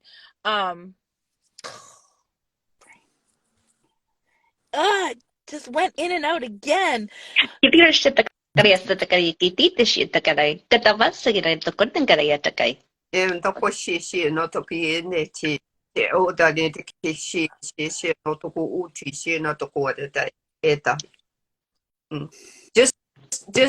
relax, Casey. It'll come back. Okay, it did. Okay, so it was about how you said like when you were younger about no, I can't get the words out. Yeah. And calm down. Okay, just when I was what? Okay, so you were saying about that, and then I thought of 3 things that made me think, like, because it's resonating deep with me, but again, it doesn't mean that I'm on a spectrum, because I don't know if it would make a difference in my life if I even knew. But like, okay, so the anger thing, okay, so I'm a very like when Peter, when you said that, right, like I'm very a positive person, I'm very happy, but I do get angry. I explode and start yelling, and then that brings me back to being a kid, how you had mentioned, like when because there was so much yelling, so I hate yelling, And even after I do it, I'm like, oh, why did I do it? But then it makes me think about what you just said about what you said, Peter, that when people know when you're mad, right? Like, because you go off. And then with jokes, like, I'm a person that people know me now that, like, with jokes, like, 10 minutes later, I'm like, I have to process it. I have to think about it. And then I'm like, oh, I get that. Like, it's like, I don't get when people are joking with me, if that makes sense. And I've heard that is, like, I've heard that was one thing. And then there was something else. How you said, like, how even when I wanted to talk about it, that I was, like, holding back, that's a kind of masking. I definitely, and then, like, how I fidget too, and then, like, but I don't know, because my friend also got diagnosed with ADHD at the same time, and she said, you definitely have ADHD. And, like, that is something that I say this now, I self-diagnosed myself with ADHD, because everyone who I know, not like extreme, like, because I know kids with it, and not like extreme, but, like, I don't know. They're masking it again. You're like Casey, take a deep breath. Your energy frequency is what is tampering with the live, because you are still trying to figure out how to regulate your feelings. So there's a part of you that wants to express yourself because you're like, oh my God, like, I feel like people are in my fucking head right now. Yes, in some ways we are. That's another topic probably for another day. I have a theory, and one of the things that I've realized on the people on the spectrum usually have a lot of theories and a lot of what if stories. But your energy is you didn't get validated a lot as a child. So the first thing I wanted to do is invite you to be able to open and heal some of that heart space and your throat. You have a beautiful way of speaking, but it's almost like sometimes when you're on the pinnacle of, like, that it moment for yourself, you stop. Because there was somebody that used to tell you to be quiet, or they used to tell you, like, this doesn't concern you, go into the other room. Like, I'm really picking up on the children are seen, not heard. And I don't know if there was any physical altercations, but, like, it's more of, like, your energy is, like, constantly trying to protect yourself. So when you have your arms in front of you, it's a natural way that you're self-soothing those traumas. I pick up on also that even when you were a kid, you still do some of those self-soothing things, and you didn't realize that that was a way that you were self-regulating during those traumatic times. Makes sense. Yeah, for sure. All of that. Yeah. And somebody just showed up for you, because now your face is skewing out, because there is a I don't know if it's a male or female energy yet, but somebody that's very protective of you from the other side. It's her.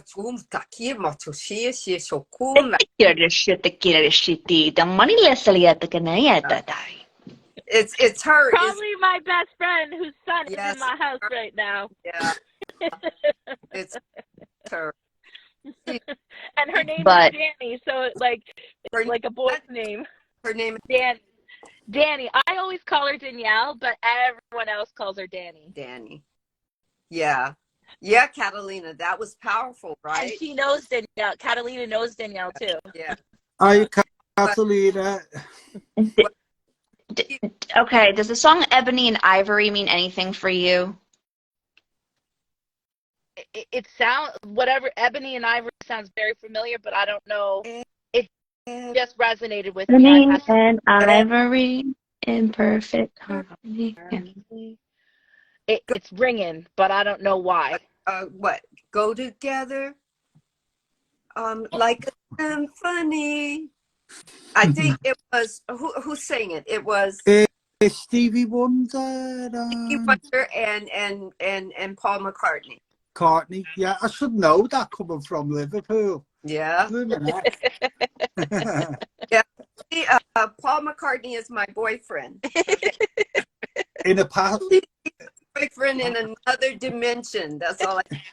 But guys, I really love this because it's not only about autism, it's about anyone who is experiencing anything on a spectrum. And we have always looked at autism and ADHD and ADD and schizophrenia and bipolarness and all these um, uh, labels, and I just call them labels because a lot of people still think these are all some type of diseases. They haven't even got their mind away from that. But all of Labels or costumes. yeah, all of these labels of who we label people as are based off of people saying, well, this is based off of a group that we consider as normal, and everything off of this group that's normal, everything else must be abnormal. I hate the word normal. Like, right? It just...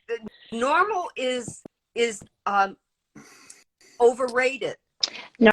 Normal is a cycle in a laundry machine. Yeah. Yes. Exactly. And I never use it. I use heavy duty. Yes. Yes. The same thing with me. I haven't used the normal cycle in a long time. And most people will look at me and the things that I will say. Hi, Fifi. The things is I came from that era of children should be seen and not heard. But I had a mother who was allowing. All right. I'm not going to say all the adults that were around me that I grew up with were as allowing as my mother. But even with the allowance that my mother gave me to grow up, I still grew up around other people who were saying shh, or I would have to hold back my thoughts, right? So as I got older, I would be me, and then people would say, and I would be what I would at that particular point in time thought was the authentic me.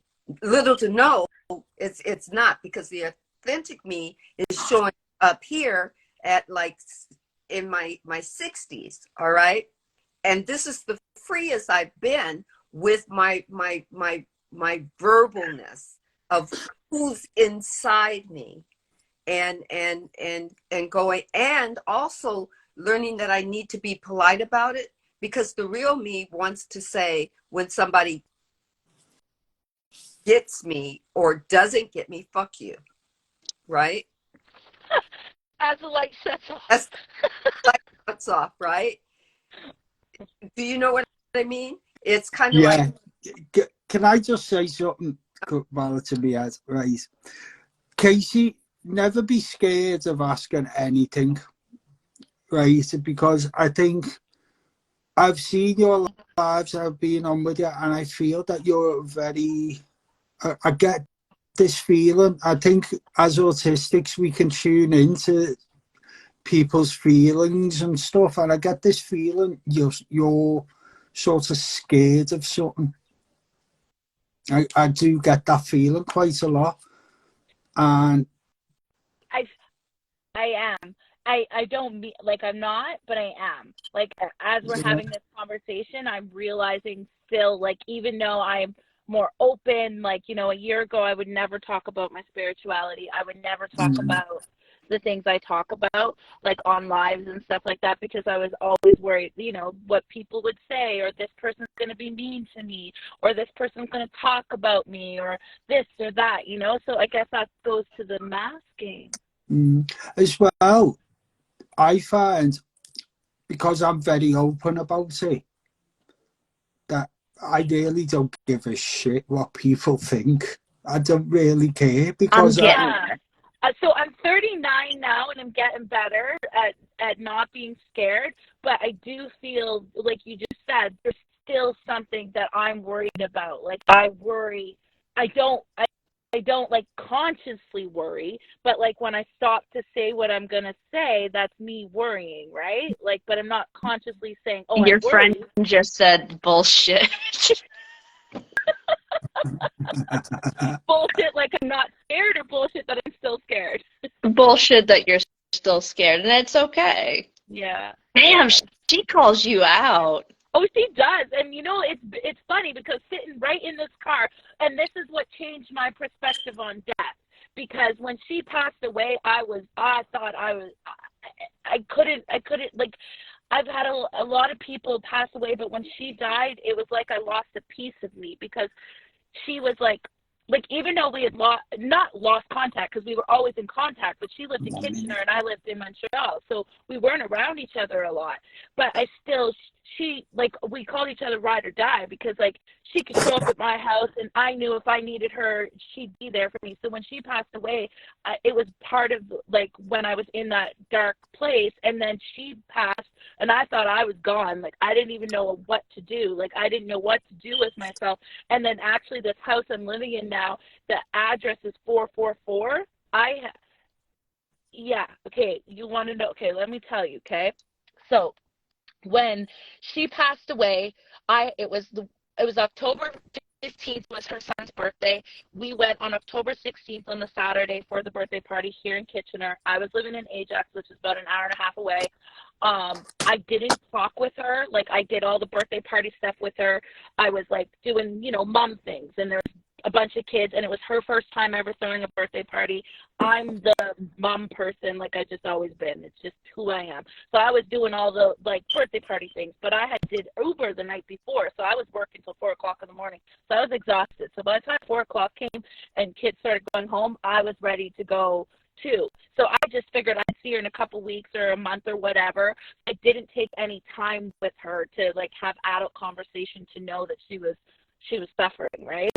So then like on the Sunday we did the apple farm thing with another person that we both know, me and Danielle both know, and then I come home Monday morning. I wake up, there's a huge patch of mold on my wall in my house. Okay, I lived in a basement apartment. I was just renting it. So that was Monday morning. Monday night I find out that she passed away Sunday night, and I knew because I sent her all the pictures from the birthday party. She didn't open them. And then Wednesday, my landlord sends contractors. They come. They say it's too big of a job. We got to move. So in 3 weeks, this is while we're doing a funeral, doing all that stuff. In 3 weeks, I had to be out of there. And I'm a single mom, just graduated, no real job. I was doing Uber. So there was no like solid thing. So I was on Kijiji, and I just put the radius around me of 2 hours. Kijiji's like an app. So I put a 2-hour radius around me that I would move anywhere. So driving back and forth, I'm here for I don't remember what I was here. It was the other girl's birthday. So I had drove to be with her for her birthday. It was supposed to be the day we did the viewing, but the viewing didn't happen until a couple days later. So I'm here. I get a call from the landlord, and he's like, it's 444 Sterling. I'm a big number person, needs protection. And then the other girl tells me that it's a 5-minute walk away from Riley. So Riley's her son. And this is the only landlord that talked to me. The other person that talked to me, it's just you, like, because people are judgmental. I'm a single mom, in Ontario anyways. I never dealt with that when I lived in Quebec or Nova Scotia. So so this person rented to me, and I'm literally a 5-minute walk away from where Riley is. I lived here 20 years ago. Me and Danielle left this city together, went to Montreal. She came back to Kitchener. I stayed in Montreal. 20 years circle around brings me back here and close to Riley. Get Maria yes at the Kiara the Goi, the Padasa Karim get your shilary. She for sure made it happen. And the other thing that started me to say this is the day that I was in the car and I was doing a clubhouse chat, and Coriel. Okay, the whole reason I've met everyone in the community on Instagram is my mentor Coriel. Her name is Cosmic Counseling on Instagram. But Cosmic. Yeah, I met her in person. Like, that's how we know each other. Yeah, we met on a train right after I did my very first Reiki healing. I was on my way back to Montreal. She was coming to Montreal because she was on a tour of the world because she traveled all over. So she was coming to Montreal for a couple of days. I did my first Reiki healing, never heard of Reiki before. She gets on, she's like, starts talking to me. We're talking about my daughter's eyes, and then she starts talking because she's got the eyes, right? And then we start talking, and then right away she tells me what she does, and I'm like, a Reiki master? How is this even like possible? I never even heard of this before. So then, yeah, that was like 5 years ago. But she was in the car, and I had, because I do like a real reading like every year with her, and that day she was doing the reading for me. I just moved back here. It was January. Danielle pops in, and she starts doing that sarcastic stuff she always does. She always teases me. Okay, so I don't know if you guys have seen me with that big leopard coat that I have.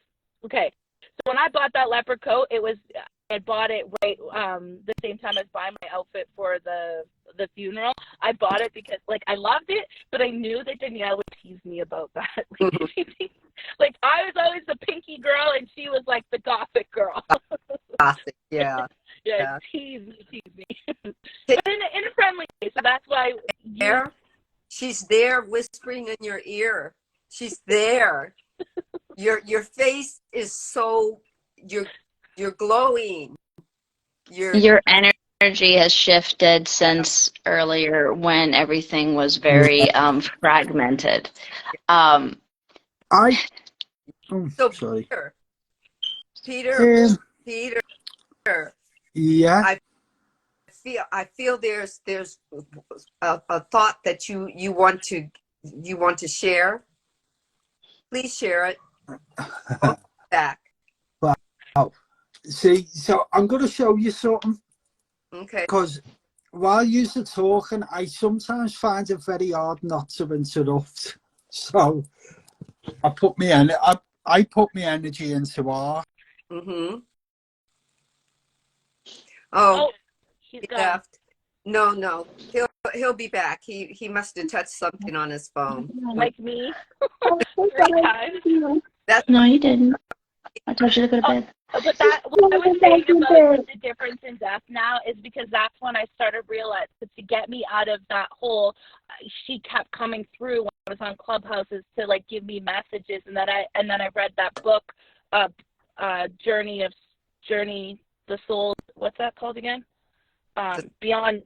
Journey Beyond or Souls Beyond, and then I was like, okay, and then everything started falling in place. Okay. So we're ready to see what are you doing.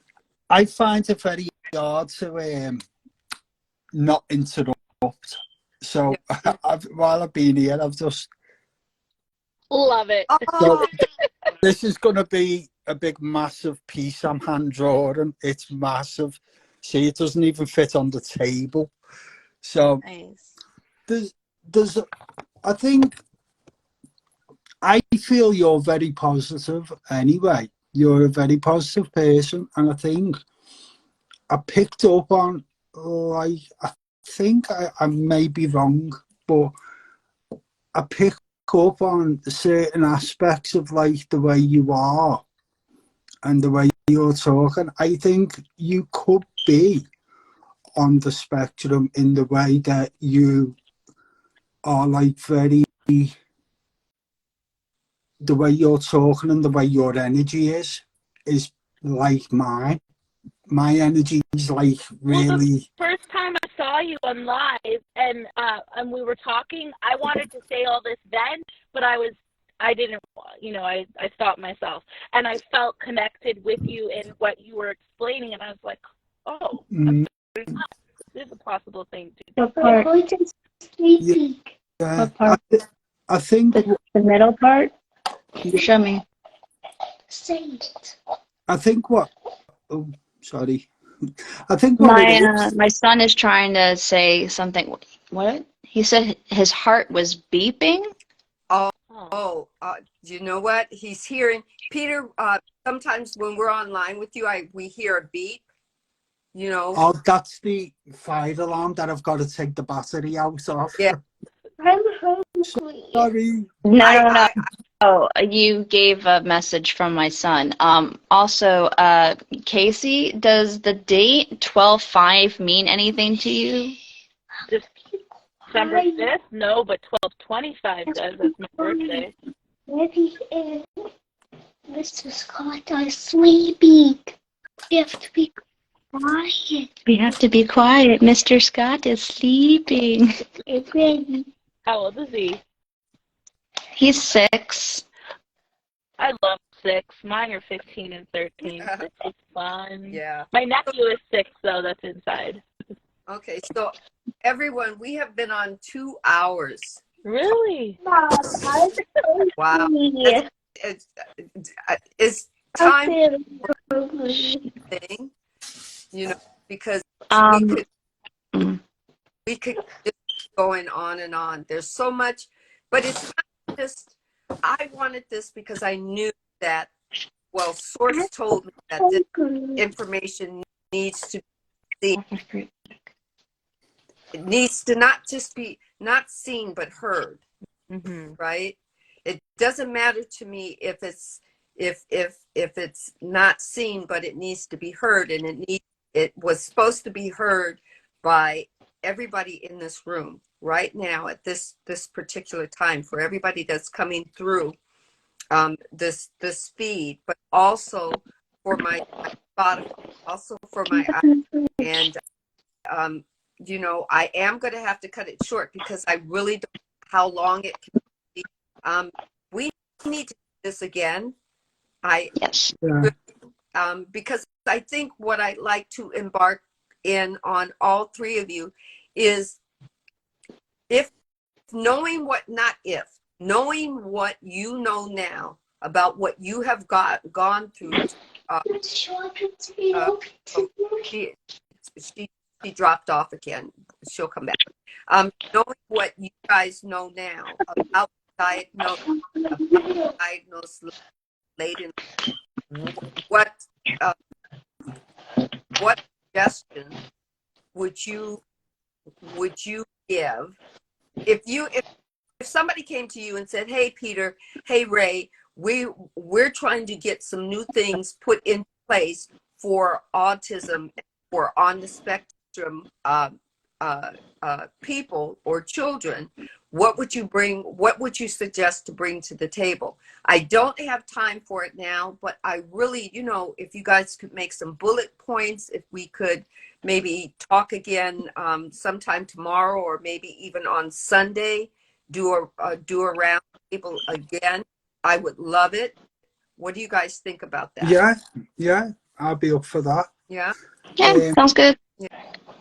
One of the things that I wanted to mention, especially when Casey says, "Oh, I'm definitely ADHD," a lot of people, what I found out is, especially women, if a woman is diagnosed with ADHD first before anybody notices her autism, or is tested, then most doctors will usually miss it, especially when it's other men trying to do the diagnosis. Okay. Yeah. Okay. And I think just on one point, it comes back to what you said before. What was it like from a man's point of view and a woman's point of view is men find it very hard to talk openly, where women can talk openly about how they feel. So sometimes that's why it's harder for a woman to get diagnosed, because they're okay verbalizing it, where men are find it very hard to talk. So it's more harder for harder for women to get diagnosed because of that. And also not perceived to be oversensitive or overreactive and things along those lines. Yeah. For me, my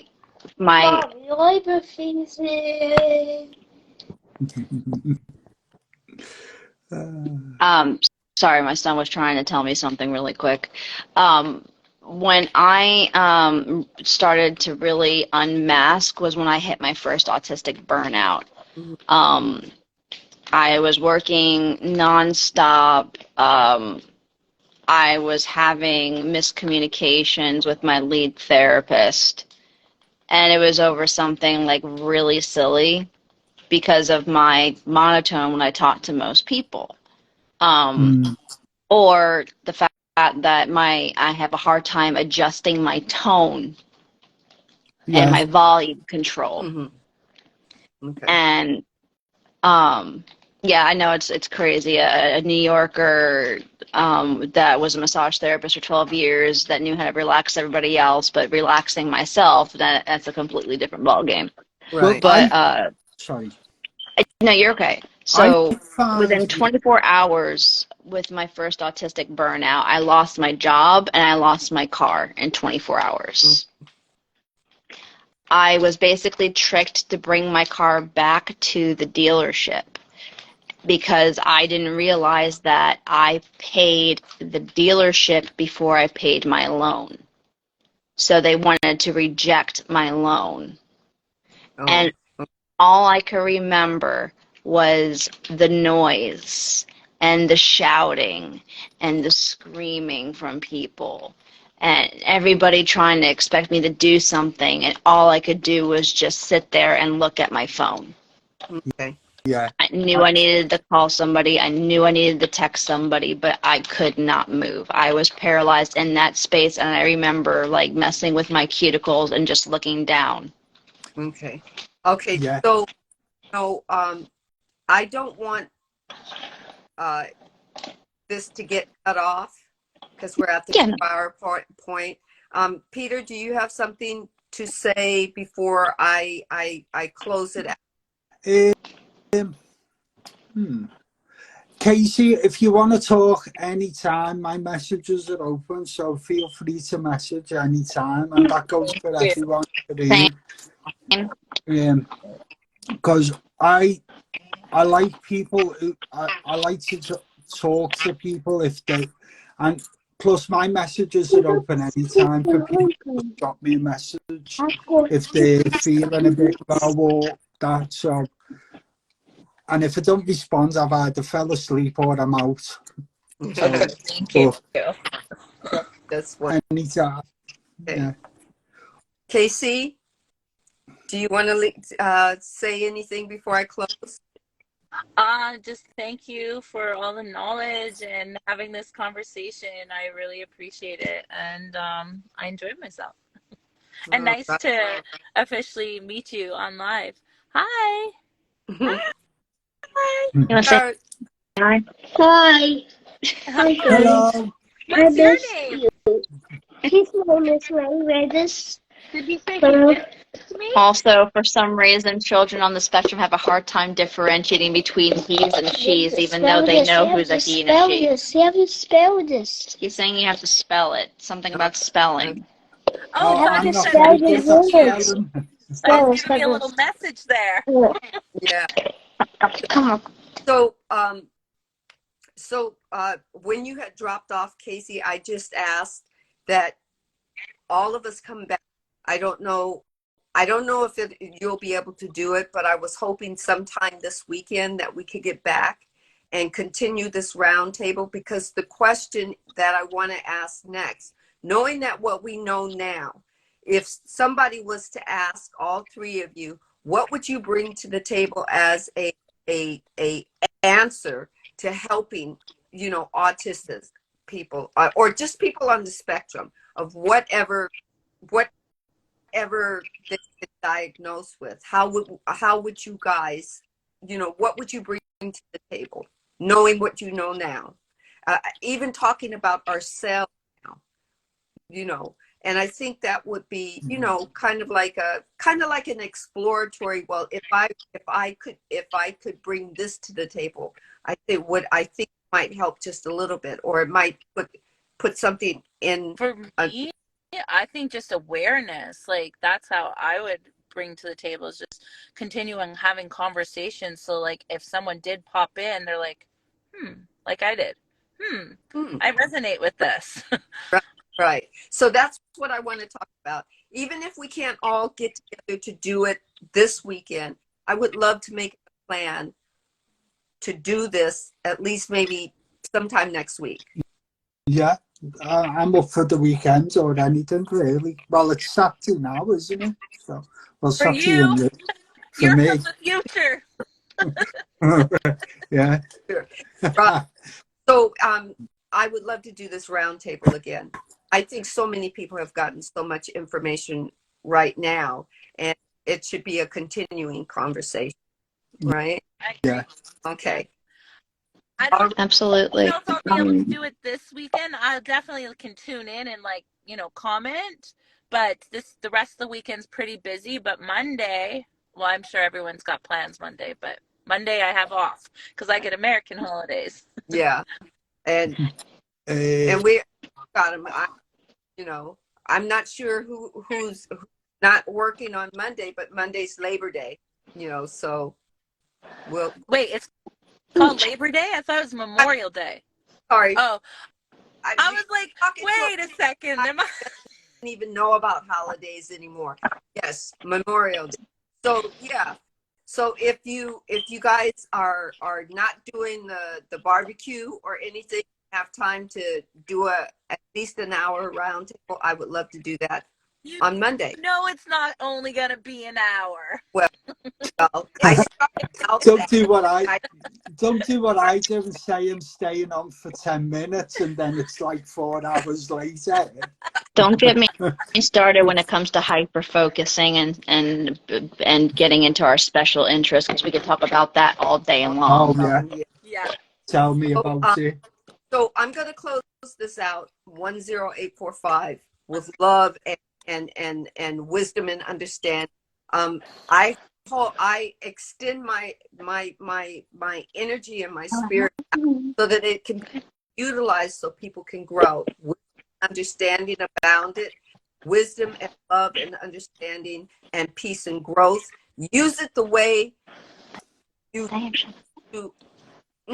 use it in a source wants to come through. Okay, I'm gonna let him. I share no cool share. Me a two night ear no go share no to go I. I share na ya share no ku umba kashi na ha na here no ku I ye na ear na you share le mo ku shi no ku ka le me shi. Me a two share na ear na ki shi no to un na two share na iki loko nai baka he shi na to ku nai ne shi ashe uku an eshi ano eshi na ku eshi ashe ashe. I still my head is saying it all, but I can't get it in my mouth. Start with humming. I'll get there. Start with humming. Oh yeah, hummingbird. I love hummingbirds. Hummingbird looks like this. Hum hum hum hum hum. And a bird looks like this. Yes. Yeah, he eats worms. He eats worms. Yes. Okay. And what eagles do? They are taller than kids. They're taller They're taller than me. The eagles are taller than me. Eagles are big. Yeah, they're taller than me. Are they? Oh yeah. I'm 6 years old. Well, I'm Brian. Nice to meet you. Nice to meet you too. I'm Nice. I'm 39 years old. What? And yeah, in Georgia. I was in Georgia, and last time I was in Florida. In Florida. Nice. Now you're in Georgia. Well, welcome to Georgia. And Georgia is from Granny's place. Too. Casey is no tukuai. Is she no tukuai? Kishunda kishi. Teo tuktai in. Neo tu shin te ki no to I. Ki no to I. To in that I. Pushi no ko I. Teo anda I. Uti shi no ko o. E o e. A O A. Yeah. Pop why. P-O-P. P-O-P. Pop. He says something about popping a Right. balloon, What? Just like in Super Smash Bros. just like in Super Smash Oh, Bros. yeah. Peter, Yeah, just me the moon. Just crush you. Peter, Wow. To Did you watch crush the you. new Mario movie? Oh, I want to go and see It's that. so good. It is literally so good. I totally recommend it. I did not fall asleep to that. okay. I got So next time we'll talk about special interests because that's something that we can I all get got so behind. many toys. Yeah. Peter, Yeah. I no tuku nei, ti shishi no tuku u. E te untu, tu unda iki. Ma lokunda, ma loku no tuku u tai. Tai u tai imbaku shishi no tuku u te shu no tuku u tia. Te oto, ti shi no. Te oto, ti shu no. Ai, ai, ai. Ne tu shi na ti ki no. Yes. Yeah. Right? Yeah. Ishe te tiendo tu ku u ti te utai imba ku ti shena na tu te e like kieno tu hi shi shono to ku u anda te hi shi shon te shu shono to ku a ne tu shena te ti shono ke e pe sheno ko shi shena to ku o te shena to ku o te tu te shi Kitorira shilian de kiria setaki awasarina walaya shataka a irolia setaka ilanta toka a ili shilian de gili shitiki la hawasa yata te yetamana yesurilia la yetaki tatamia setato yeshita. Thank you so sister tamala surikata. shena to ku. Thank you all. And I close this 10845 and unconditional love for my soul family. Thank you for being here with me today. You're welcome.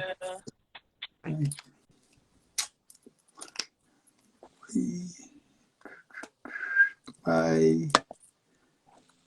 I'll catch you later. Bye. Ciao.